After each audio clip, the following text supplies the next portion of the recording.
Hi, everyone. My name's Josh Riddle.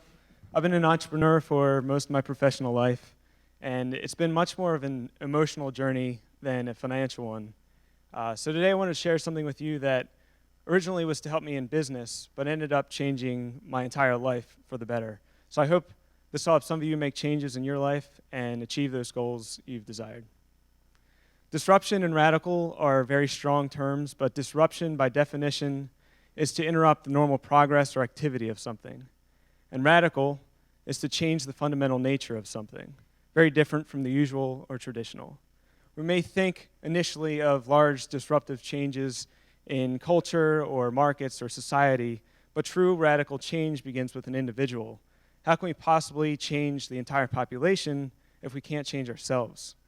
All of us in here at some point have needed to make a change in our life, and I'm guessing most of us have had things where we struggled and failed to make changes, time and time again, no matter how hard we try, no matter how much we desire that outcome.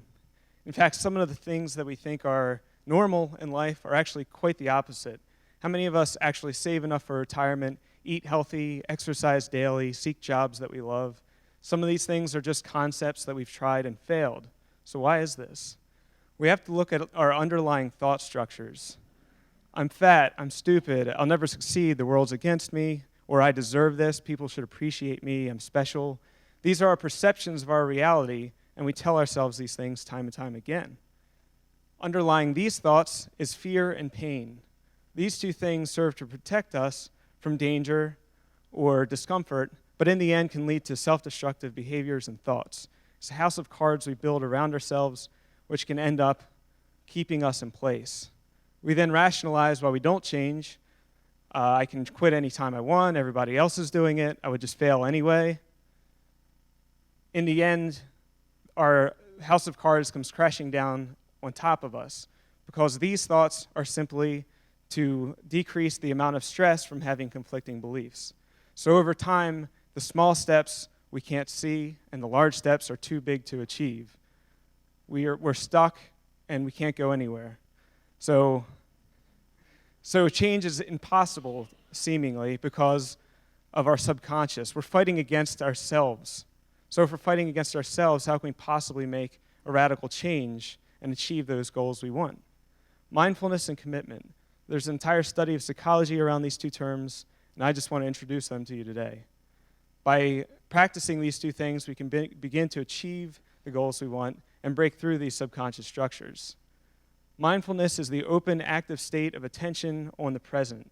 It's about having awareness about our emotions and experiencing them without judging them or saying they're right or wrong. It's about detaching ourselves from these emotions. Think of our thoughts as floating on leaves down a stream. We see them, we experience them, and then we identify them, and then they move on. Imagine how much differently we can react to a situation if we can identify our emotions before acting on them. Over time, this allows us to identify our self-destructive behaviors and then react in a different way. It brings clarity to those times when we say, I always do this. Why do I always do this? A group at Harvard actually conducted a study on mindfulness and found it increases the gray matter concentration in the brain in areas of learning, memory, and emotional regulation. So these are structural changes in the brain we're talking about. So while mindfulness gives us clarity to our behaviors and our emotions, the second part of a radical change is commitment. Commitment to actions guided by our values. So by following these actions, we can get past the parts where we've usually never started. It's trying to achieve a goal in the past. Instead of trying to achieve goals like losing 20 pounds in 2 months, we should instead be committing to daily action like logging our calories every day, waking up every morning and recommitting to these continuous daily actions, because we can't control the outcome, but we can control our actions. And by continuous daily action, it becomes easier, and we felt this before, that momentum over time is actually an increase in self-esteem. And so what does this look like in reality?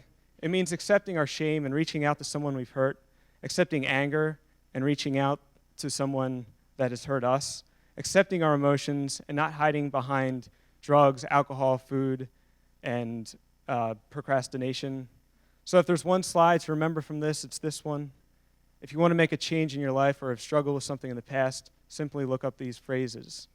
And think of it this way: this information has been a gift to you, and you can decide what you want to do with it. You can allow your subconscious to tell you why it doesn't apply to you or why it's stupid, fluffy stuff, or instead you can make a commitment to research mindfulness and make your own disruptive, radical change.